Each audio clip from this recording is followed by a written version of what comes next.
God bless you. Okay, guys. So finally, we got the building on 16th Street. We got it. We won the war. We won the Good, bidding good, good, war. good, good. So Renee is really, really excited about that. So all we have to do now is put in the paperwork. So as project manager, I want to go ahead and get this paperwork in by tonight, 12 a.m. midnight. That's the deadline. We have to get it in.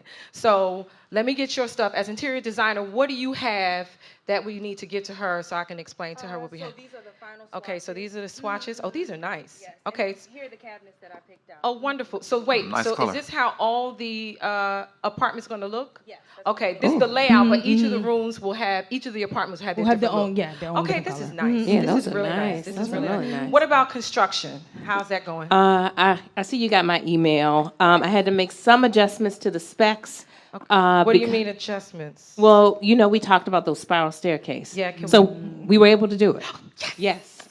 Wait, within budget? Under budget. Yeah. Oh, Under budget. That's what I'm So talking about, right? Great. All just right. let me know, and my guys are ready to go. Great, great. Yeah. Ready to go. Ready That's what to I'm go. talking about. Yeah. Okay.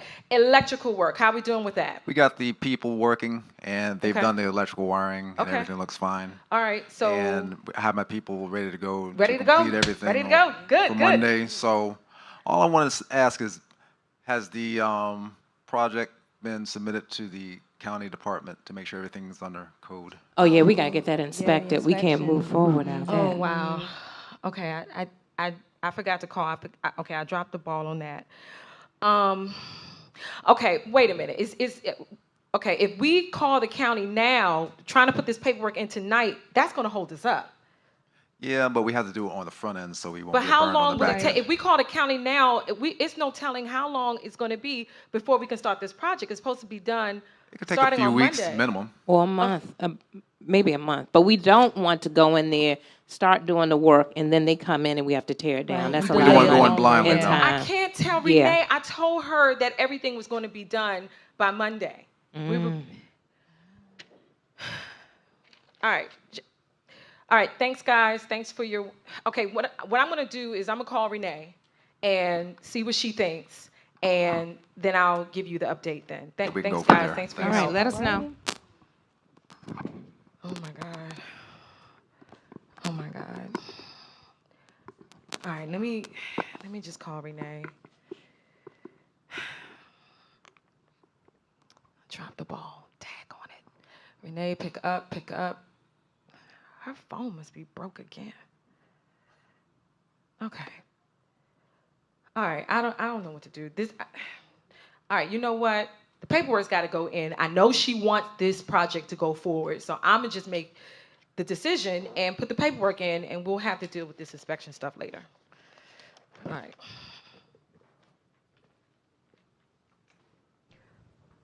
Janice, could you please call the team that's working on the 16th Street property, please? Thanks.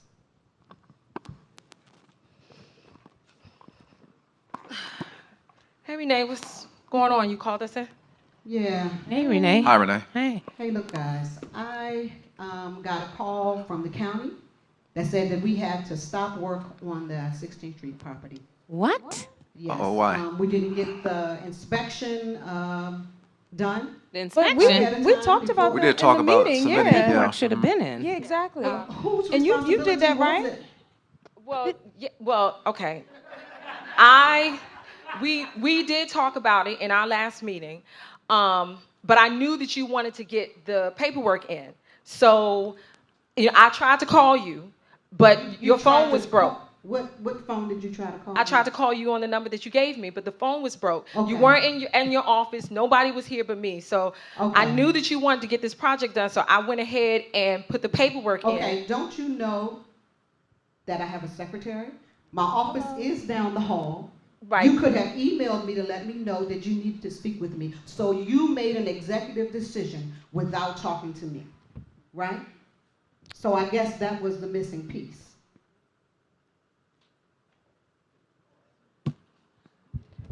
Okay. And so even in that skit, Mimi needed to be accountable for what she did, for what she did not do, right? So accountability. Accountability for me, is an act of the will. I have to be willing to be accountable. Accountability is an answerable thing. I have to answer to my inability to be accountable. I have to answer to myself to be accountable. Accountability starts with being willing to be accountable. Accountability means to be answerable to the life choices we make, that I make. Accountability enhances the quality of life. When I'm accountable, it's the difference between living or surviving. If I'm not accountable, now I'm trying to survive. See, Mimi was trying to survive in that conversation right there. She was not living. She was trying to survive. Accountability strengthens other areas of our character and of my character. To be accountable is to be honest and humble. So them are the other areas that it go into. But accountability and everything that we're talking about, these leadership principles, these things here, and you're hearing them, they're going to impact your life so much. I'm in a degree position without a degree because I'm accountable. I went to the lady that said, well, you ain't going to have to worry about me taking off early, doing long lunch breaks and everything. She said, oh, yeah, sure, I've heard that before. I said, if you just give me the opportunity. I've been there 11 years.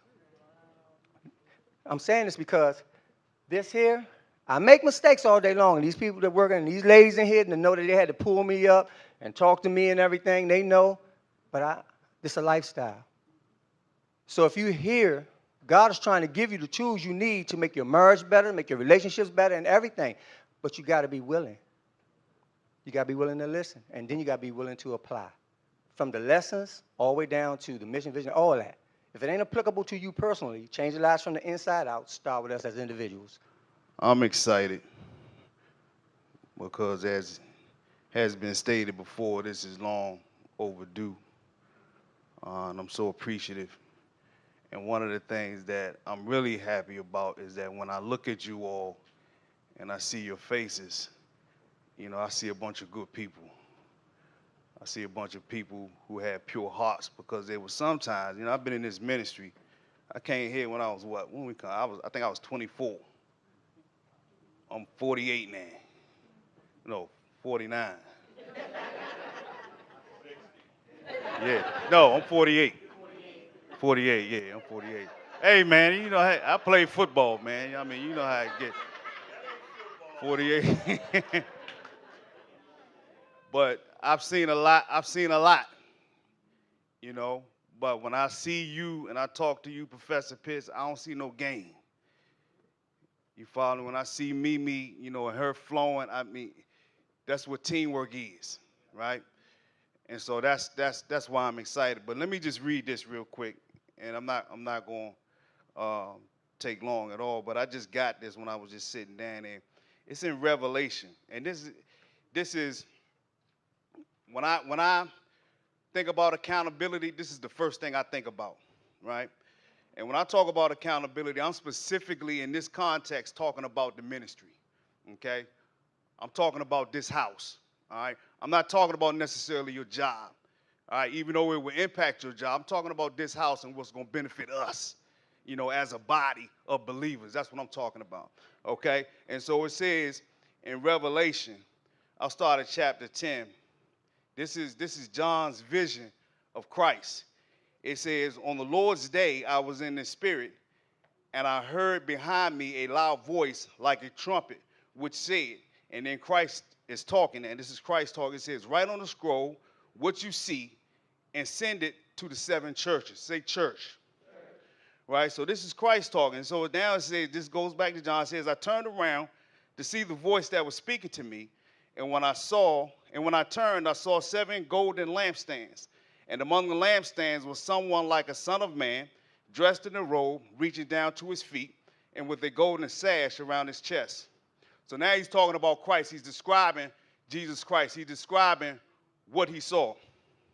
So it says the hair on his head was white like wool, as white as snow, and his eyes were blazing like fire. His feet were like bronze glowing in a furnace, and his voice was like the sound of rushing waters.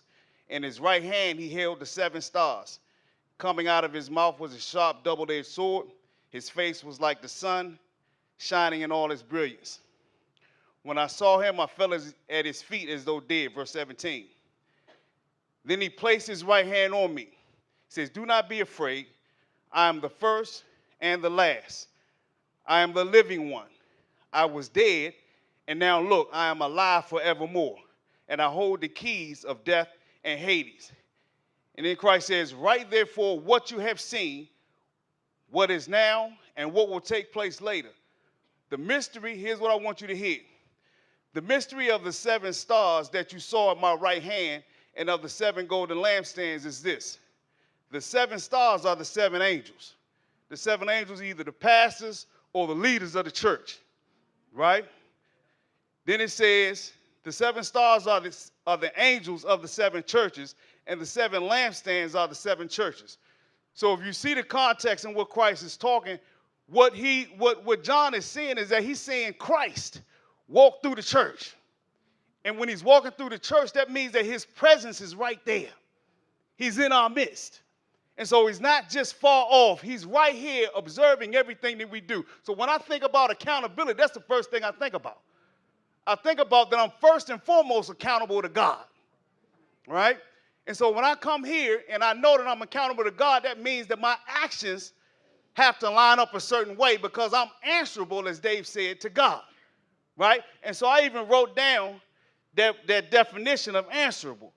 It says, required to explain or justify one's actions to, responsible, or having to report to. So that means that as the leader, you are responsible or you are answerable to God. If you are a leader in this house, if you aspire to be a leader in this house, that means that you are answerable to God. That means that God called you and you are answerable to him. You are accountable first and foremost to him, right? Then to yourself. Dave just said it. You have to hold yourself accountable, right? That means that you have to know in your mind that because I'm a part of this team, I'm going to call when I'm late. I'm not just going to not just show up. If there's an event and I don't want to be there, because I'm accountable, I'm going to show up and be there, even though I don't feel like being there because I don't work 10 hours today. That's accountable. You understand? Calling, picking up the phone. You know, if you have an issue with somebody, saying, hey, or if you see something, going to that person, that's holding somebody accountable. If you see somebody, or you heard they're talking about somebody, or they're saying something slick out their mouth, holding them accountable to saying, did you talk to that person before you talk to me? That's accountability. And when you don't have accountability, family, that's what brings this harmony in the ministry. That's what destroys the ministry. That's what brings disorder, right? When you don't have accountability. So you first got to hold yourself accountable to God. You're accountable to God as leaders. Then you hold yourself accountable, and then you're accountable to each other, right? So now, real quick, 3 points on accountability as it relates to ministry. Leaders must remember that the standard we are accountable to is God's standard. This is Christ's standard. Okay, I said that. We are answerable to him. Okay, number 2, leaders must hold themselves accountable. Well, I just read that one. I did that one too. Number 3, okay, well, 3 ways, and I think we done covered all this, man. This stuff is in our DNA like crazy, right?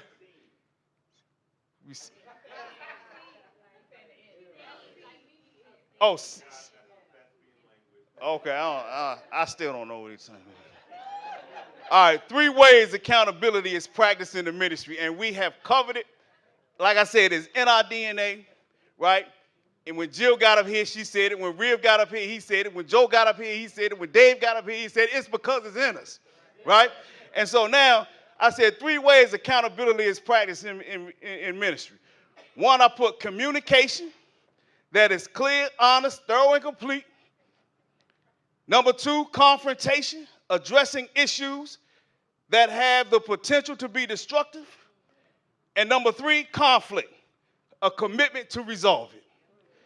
So 3 ways. If you want to walk away from here and say, well, what does accountability look like, and what tangible can I walk away with? You can say accountability looks like me communicating, me confronting, and me dealing with conflict.